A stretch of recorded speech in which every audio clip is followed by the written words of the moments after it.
All right. Good morning. Welcome to Toking Torah.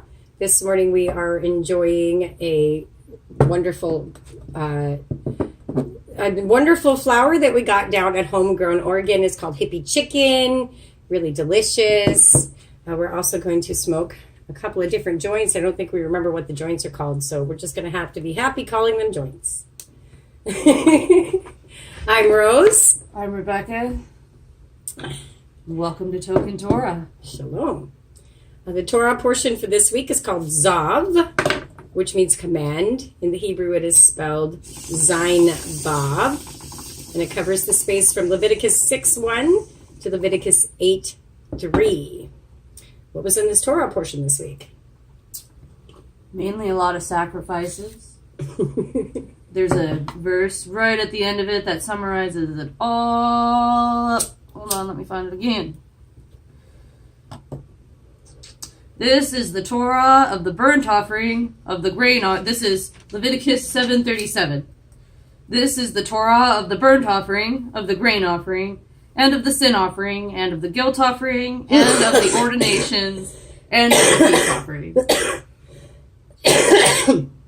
So that is what it's about. And there are places throughout the text, Leviticus 7:1, where it repeats that. It says, and this is the Torah of the guilt offering. This must set apart. Now, the thing about the word Torah is it's been badly interpreted to mean law.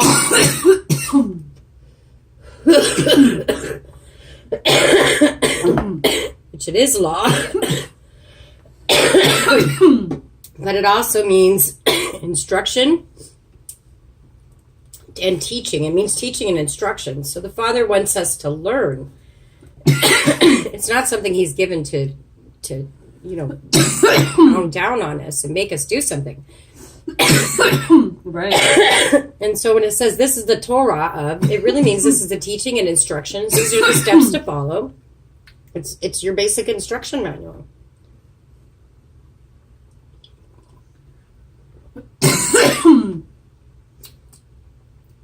Well, we read this before we got high this morning.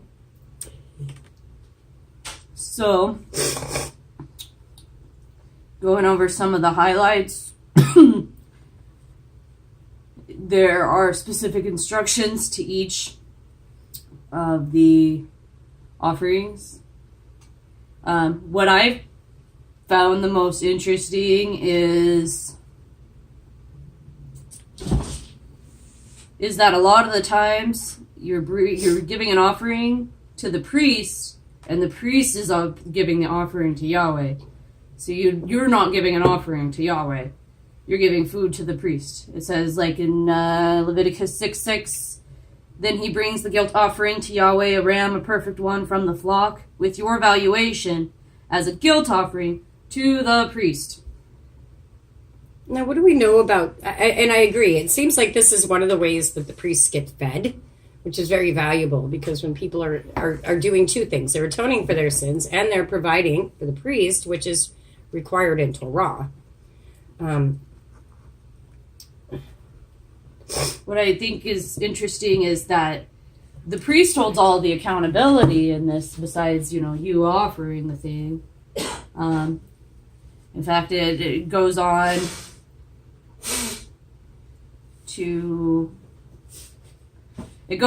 in later in the chapter that if someone eats the unclean offering, there's some major ramifications. They basically take on your sin when you're talking about the sin offering. That's hardcore. Right. So the following of the instructions and everything falls completely on the Levites. All you're really doing is bringing the food, is bringing the animal. And putting your head on it while they slaughter it. Right. That's one of the instructions, which is really kind of hard. Like, it's one thing to take your animal to the butcher and say, here, cut it up, make food. It's another thing for them to bring it and participate in the butchering. I think it takes we're very removed from our food in the modern era. That would be hard for me to do, to watch them kill that sheep. Especially if it was mine. Right. It would be named something. What would the sheep be named? What would you name a sheep that you knew you were going to sacrifice? Sean the sheep. Sean the sheep, the sacrificial sheep. But I'd like just some Sean's. I don't know. Something that I've never, like something that doesn't even make sense because I wouldn't want to name it after anybody I know. But the thing that always jumps out to me in the Torah portions for Jehovah, and that he says it so many, I say always, but he says it so many times. And what he's talking about is that things are a sweet fragrance to him. And you see that here twice that I was able to find, once in 6:15, again in 6:21. And he's talking about making a sweet fragrance. And I can't help think, and my friend Dan said this the other day, it's like walking through your neighborhood and you smell somebody firing up their barbecue. And your brain is like, oh, yeah, barbecue. So to me, it's the same thing. And that it's the same exact principle. We do some of these things just because Jehovah likes it. He likes the smell. And that really makes me happy. The next time I fire up my grill and cook up some vegetarian burgers, I'm going to be thinking about how it's a sweet smell unto Jehovah. Maybe he doesn't like the vegetarian as much. Well, we can go back to Genesis for that lesson. Right. Now, what about the guilt offering? Like, what are they guilty of? Does it tell us? Which part is the guilt offering start? It starts at 7, and this is and so again we see right here he's telling us this is the instruction of the guilt offering. It is most set apart. It is most set apart. The guilt offering is most set apart. Right. Not the sin offering, the guilt offering. So what are they guilty of? Like, do you just bring it because you feel guilty? It doesn't really say. Maybe we can look it up. Right, so we look this up on the interwebs. Rabbi Google. Yep, let's consult Rabbi Google. Offering, just guilt offering in the Bible, you think? What is a guilt offering? Oh, guilt offering versus sin offering. Huh. Thank you, Google. A guilt offering, Hebrew a shem lit, something or other, also referred to in English as a trespass offering, was a type of biblical sacrifice, specifically a sacrifice made as a compensation payment for unintentional transgressions. It was distinct from the biblical sin offering. Okay, so the sin offering is for your sins. The guilt offering is just in case you missed something. Right. Well, the guilt offering is for a sin you didn't mean to commit. Okay. So fair. You run over somebody's dog. You know, that's you obviously, I hope you didn't mean to run over the dog. So that's a guilt offering. Yeah, you still took that dog from them. So it wasn't intentional, but you did it. A sin offering is for something you did on purpose. And an example is right at the beginning of 6. He goes through this whole list. When any being sins and committed a trespass against Jehovah and has lied to his neighbor about a deposit or about a pledge or about a robbery or shall extort from his neighbor. And so he's done one of these things, which is, at the least, unkind, things that I've experienced this last year where people have stolen from me. And if you've done one of these things, and you've done it on purpose, obviously, because you don't walk into somebody's house and steal from them on accident, then you have this option of atoning for that. But there's no death atonement for theft. A lot of people think they're going to shoot somebody for getting in their car, and they don't understand why in our modern society the law is written that even if somebody, unless they're in your house, you can't shoot somebody who's just breaking into your car. That's what the law says. You'll be liable for criminal death. And the reason it says that is, I think, because it's here in the Bible. The Bible lays this out for us and says that nobody dies because they stole. You don't get your hand cut off like the Islamics do. What happens is you go and you make a compensation plus, how much is it extra? 1/5. So you add 1/5 to the cost of it, and that makes up for your lie or your extortion or this sin that you did deliberately. 20%. Right, 20%. That makes sense. Right. What I thought was interesting was there's places where it talks about specific people eating specific sacrifices. Well, that's interesting. There's places where it talks about Aaron and Aaron's sons. Right. And that shall be the law forever and ever and ever. And then there's places that talk about all the priests eating it. Right. So, I don't know. I'd like to look into the differences more into what those two things represent. Because obviously the one where it's talking about Aaron and his sons eating it forever to all their generations is a much bigger deal. then Right. all the priests get fed.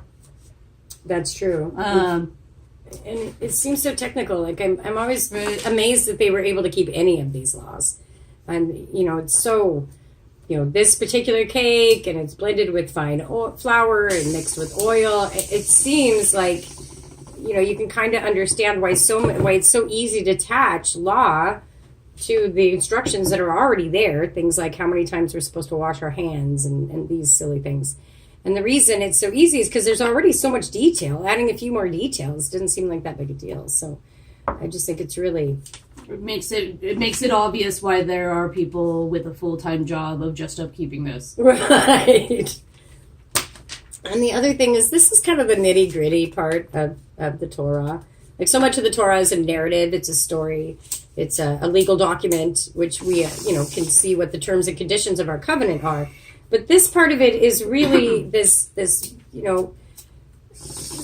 gritty step by step. Here's how to serve me. Here's what I want you to do. Here's what pleases me. And this is the hardest part, I think, to read. I mean, even Numbers with all of its numbers isn't as hard to read to me as this book, which is just, I try to skip past a lot of it in my mind because it's so repetitive and so detail driven. But I think there's a lot of richness to be found in amongst these little things if we just take the time to read them and understand them, I think. And there, the guilt offering is like the sin offering. There's one Torah for them both. That's 7:7. And then in 6:25, it says, this is the Torah of the sin offering. So again, we see where we've taken that word Torah and turned it into law. And in our society, a law is a bad thing. You run a stoplight, you get a ticket. That's the law. But this is more like instruction. It's more like when you go to school the first time and you start reading See Dick Run, See Jane Jump. These are all part of the learning process, and that's what the Torah is intended to be, instruction. So anytime you're reading through the Old Testament and you see that word law, it probably started out with the Hebrew word Torah. Cats. I apologize. We're crazy cat ladies. We have several cats, and they don't always get on well. Thank you for your patience. And then the other thing that we noticed was we were reading through it, and we like to read through it and then just talk about it on Token Torah because it's a lot of reading. Right. And you can read it yourself, of course. But one of the things we talked about as we read through this is that the different kinds of offerings cause us to not be eating the fat or the blood. And we wondered if we should be more, like, I don't eat any blood anyway. I don't get rare meat. I don't eat rare burgers. Ooh, yuck. But I wonder about the fat. Like, how do we avoid eating all of that fat? Does it mean for us not to eat any fat on our food, on our meat? I mean, we're mostly vegetarian anyway, so it's pretty much a non-issue. But if we were going to eat meat, how do we avoid eating the fat? There's fat in the meat. So, right. What verses are those where it was talking about that? He was talking about it. Do not eat any fat. So 7:23. I know it was in 7 somewhere. And the fat of a dead body and the fat of what is torn is used for any purpose, but you do not eat it at all. Well, here's the interesting part about it, just looking at some of the grammar, is that at 7:28 there's a cutoff, and then there's basically what would look like a new paragraph because we start over. Right. And Yahweh spoke to Moshe saying. So, changing the subject. But, also, I guess the other thing grammatically is if you look later, it does say right afterwards, this is the Torah of this, comma, this, comma, this, comma, right, that. It says that in... that's the 737. So... of the sending offering, the grain offering, of the sin offering, the guilt offering. The question becomes, do the principles apply outside of this? Like, I know people who don't wear anything but linen. And there was no commandment for anybody but the priests to wear anything but just linen. It was for the priests when they were going in the temple. There's no requirement for just Jehovah's chosen people to not wear mixed clothing. And yet I know people who've applied that to their daily lives that won't even wear a cotton skirt, for instance, with a silk shirt, even though they're both natural materials. And so they, how far do we take it? Right. I think that we need to read what's there. That's always been my opinion, and not add to it. And by saying that we should wear linen all day, every day, then we are adding to it, which isn't what the word says. And what we wear is important. I mean, that's obvious. He mentions it in this verse. He mentions it just at the beginning of the next Torah portion. He mentions bringing it, how they need to change their clothes before they move the ashes around. And Right. it seems like the priests were constantly washing themselves and changing clothes.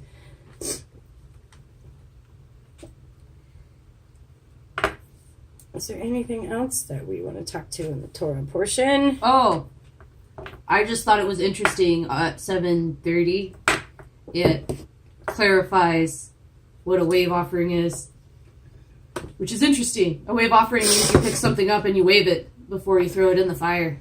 Meaning this is not a wave offering. This is not a wave offering. But, just in case you're interested. So we need to make a big fire. You're saying for first fruits this year, what we should do is go back to the fire pit. Maybe we'll tape this. Maybe we'll video this. Go back to the fire pit, make a nice big fire, and make a wave offering of our first fruits out of our yard, which maybe we won't have a whole lot. Some parsley. We have some parsley. And we can go out there and make this wave offering and do it ourselves. I know it says the priest should do it, and we're not at the temple, but it might be kind of fun for us to go through the experience just to see, right? Well, let's see. With his own hands, he brings the offering. This is at 7:30.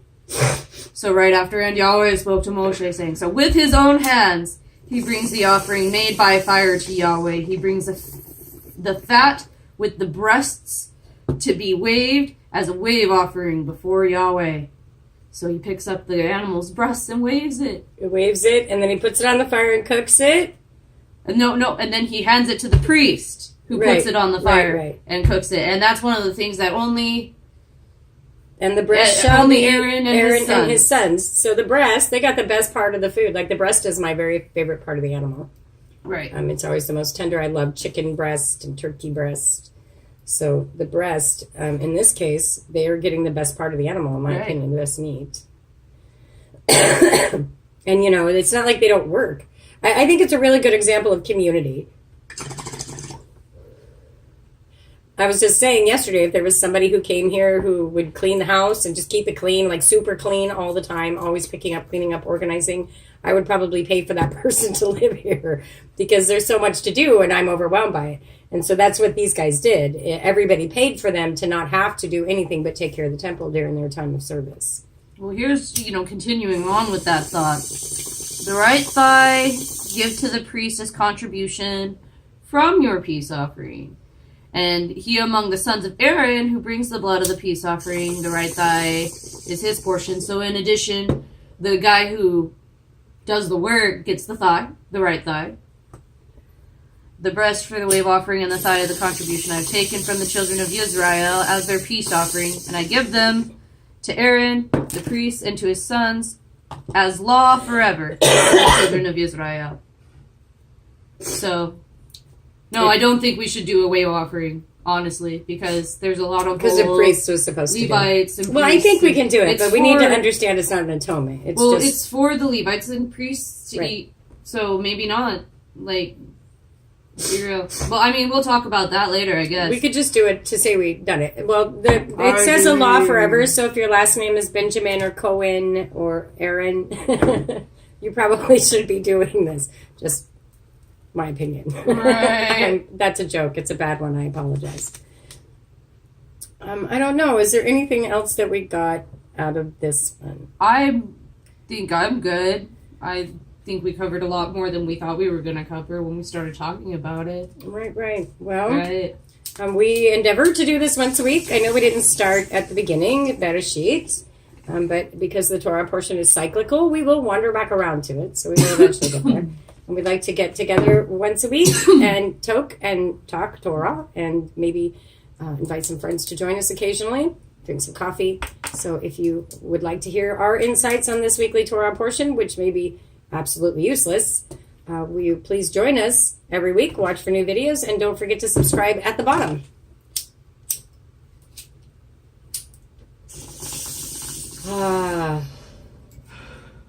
Boker Tov. Yom Tov. Have a blessed week, and if we don't see you before Shabbat, Shabbat Shalom.